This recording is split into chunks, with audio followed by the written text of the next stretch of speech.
Muri 2018 umugabo umwe witwa Karangara Petero bamweretse ikibanza cya miliyoni 2 ngo yigure.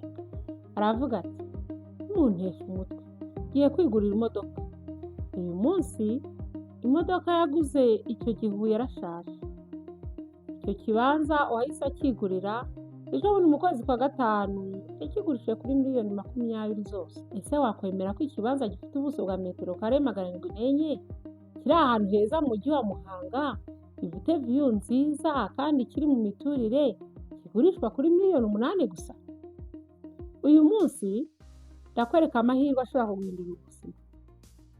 Niba ushaka kubaka inzu nziza y'inzozi zawe, gushora imari mu butaka cyangwa kugura ahantu azakungukizanira inyungu mu myaka iri imbere, iyi video ni iyawe, uyirebe kugeza ku musozo. Bahaye ikaze bakunzi ba Fortran 2050. Uyu munsi turi muri Karama muri site ya Ruri, hamwe mu hantu hari gutera imbere cyane muri Muhanga. Komeza urebe iki kibanza ngiye kukwereka kugeza ku musozo, ko ushobora gusanga amahirwe wari utegereje igihe kinini ari aha. Iki kibanza giherereye mu karere ka Muhanga muri site ya Ruri, umudugudu wa Karama. Ni ahantu hafite ituze, umutekano n'iterambere bigaragara. Ikintu cya mbere gihita gikura umuntu ni uburyo aha hantu hateye neza. Ni haruguru y'umuhanda uturuka mu cya kabiri, unyura kuri zipline aho done zihagurukira, ugakomeza ugana mu Misisi. Ibi bivuze ko iki kibanza gifite access nziza cyane kandi kiri ahantu hagezweho hari iterambere ryuzuye. Amashanyarazi, amazi, imihanda, amashuri, amavuriro, amasoko. Kubera ko ari hafi ya drone, ubutumwa bwose buraguruka. Abashoramari bo bazi ko ahantu hameze gutya ariho amafaranga y'ejo hazaza. Reka tuve ku kintu abantu benshi bakunda cyane iyo bagiye kugura ubutaka, view. Iyo ugeze kuri iki kibanza uhita ubona ko ari ahantu hihariye. Ubona imisozi myiza y'imbare, ubona inyubako nziza ziri kuzamuka, ubona neighborhood nziza iteye neza cyane. Aha ni ahantu umuntu yakubaka igipangu, akajya yicara ku rubaraza nimugoroba, akishimira ubwiza bwaho atuje. Si abantu bagura ubutaka kubera ubuso gusa, abandi bakagura kubera igiciro gusa, ariko abanyabwenge bagura ahantu hafite ejo hazaza, kandi ahantu rwose ubona ko hari icyerekezo. Iyo umuntu agura ubutaka ntabwo agura ubutaka gusa, agura n'abaturanyi, agura n'aho abana be bazakurira, agura n'ubuzima azabamo. Aha hantu hari kuzamurwa amakadasitire meza cyane n'amakonoshi meza hirya no hino. Hari inzu nziza zigezweho ziri kubakwa, hari abantu bafite icyerekezo, hari ituze n'umutekano. Mu myaka mike iri imbere, ahantu hashobora kuba hamwe mu hantu hifuzwa cyane guturwamo muri Muhanga. Ikindi gitangaje kiri kuri iki kibanza ni uko kirimo n'ishyamba ry'inturusu. Ibi ntabwo ari ubwiza gusa, ni agaciro kongerewe ku butaka. Tekereza ubutaka bufite ibiti byamaze gukura, bitanga umwuka mwiza, bitanga ubwiza bw'aho hantu, kandi byongera ubwiza bw'inyubako izahubakwa. Mu gihe abantu benshi bashaka ahantu hafite nature n'ituze, iki kibanza gifite ibyo byombi. Si ibyo gusa ko ugiye kubaka wabanza ukisarurira n'ishyamba, ukaba urya make aya mbere nk'inyungu ifatiyeho, cyangwa ukanabyifashisha mu gukora ibikorwa bitandukanye by'ubwubatsi. Njye ni nkawe nahatanga abandi.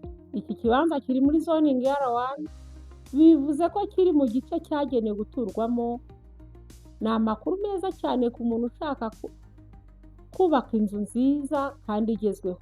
Ntugomba kwibaza niba ejo hazaza hazagira ikibazo cy'imikoreshereze y'ubutaka. Aha hantu harasobanutse, ni ahantu hagenewe gutura kandi hateganyijwe gukomeza gutera imbere. Iki kibanza gifite ubuso bwa metero kare 704, ni ubuso bunini cyane. Ushobora kubakamo inzu nini y'umuryango, guterekamo ibipangu byawe bibiri, kimwe ukakibamo ikindi ukagikodesha. Inzu yo kubamo n'iy'ubucuruzi ahegereye ku muhanda.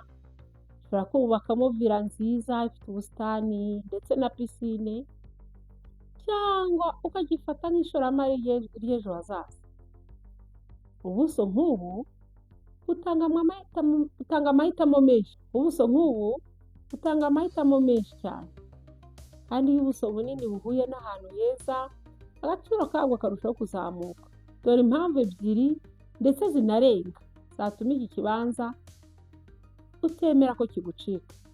Impamvu ya mbere, ubuso bwa metero kare 704 muri site ya Ruli, muri zoningi ya R1, harimo ishyamba ry'inturusu, hari view nziza, hari neighborhood nziza, hari iterambere kuri miliyoni 8 gusa. Abantu benshi bazarebye nyuma y'umwaka cyangwa 2 bazavuga bati reka iyo mba narafashe icyemezo hakiri kare, ubu simba nyari. Kuko ubutaka bwiza bugenda bubura uko iminsi ishira, ariko amahirwe meza afatwa n'abafata icyemezo hakiri kare. Nshuti yanjye, hari ibintu bibiri abantu benshi bicuza mu buzima: amahirwe batabonye n'amahirwe babonye ntibayafate.